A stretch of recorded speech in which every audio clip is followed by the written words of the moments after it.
I'm Lamitschka, and today I present you Kate and Kacey.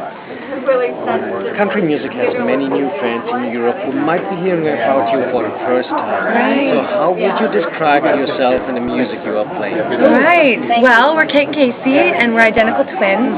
We grew up in Denver, Colorado, so in the mountains, and we've been writing songs for quite a while, and our music really reflects kind of our roots in the Rocky Mountains and where we grew up. And yeah, what do you think? What do you have to add to that? You know, country music doesn't really have a whole lot of family female duos out there right now, so I guess that would be a big thing. That harmony, yeah, a lot about harmony and those vocals, and keep it pretty acoustic and just rock it on stage.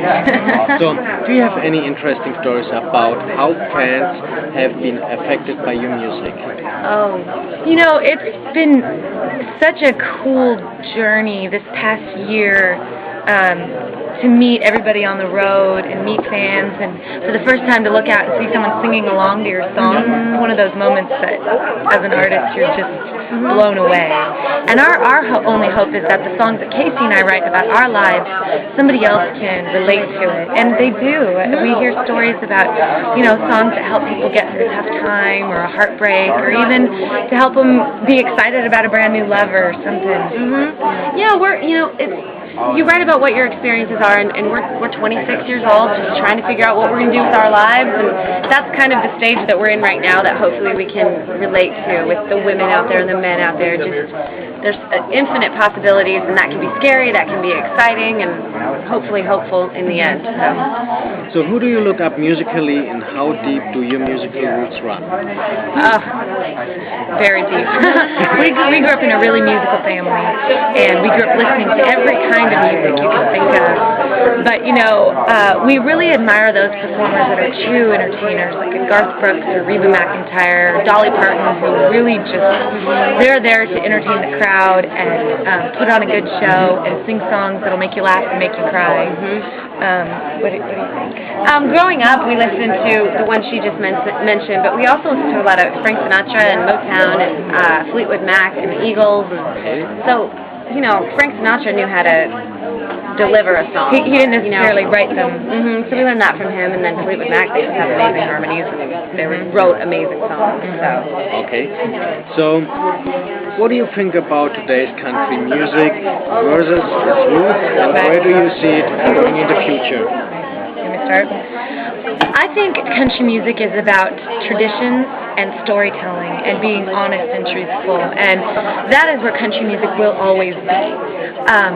I'm so thankful for artists like Jamie Johnson and Ashton Shepherd, who keep the traditional country roots alive, and then you have the more contemporary ones like Carrie Underwood or Taylor Swift or Rascal Flatts that are pushing the boundaries. But I think that's great. I think the only way country music can grow and get more fans and introduce more people to it is when we expand who we are. But the important thing is everybody remembers where we came from, and that's what's awesome about country artists, is we always do. We always remember where we came from. So, what's unique about you that differentiates you from other artists? Well, I think that we write our own music. So, and lots of artists do, but no matter what, it's your story. So hopefully that immediately sets you apart, because it's the way you write it and what you have to say. And then also, really, there's no female duos out there right now at the moment. Bombshell, I guess, is another one. But family female duo we're ready to step right in those shoes and take off running. I have by myself a sister too, so how it is to hang out all the days together.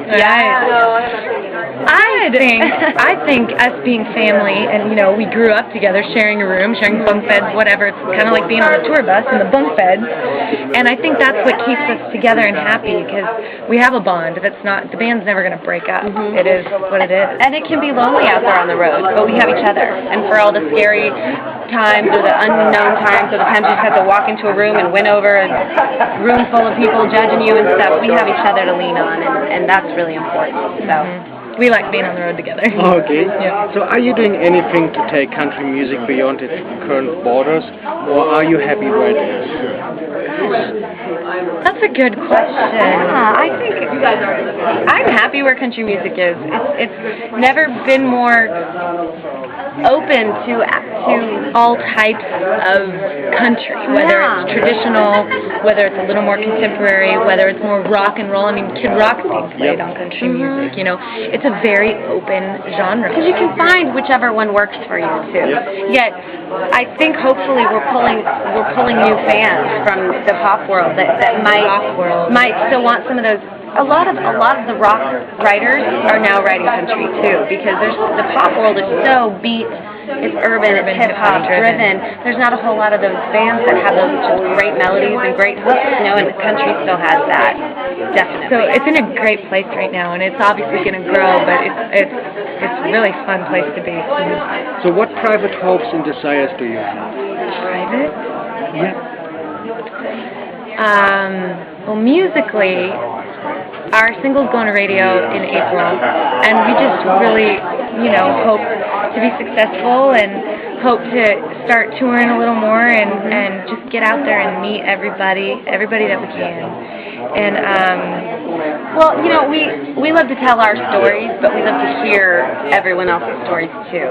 You know, we all have things that we've gone through, and hopefully our show, our one goal is to just hopefully take the audience away from whatever troubles they have for a little while, whether it's one song or whether it's a whole concert. You know, just to entertain and escape and have fun, and then hear their stories afterward. We love meeting every single person that we can and talking to them and thanking them, because we wouldn't be here without them. So what did you make before you signed to your record label for a living?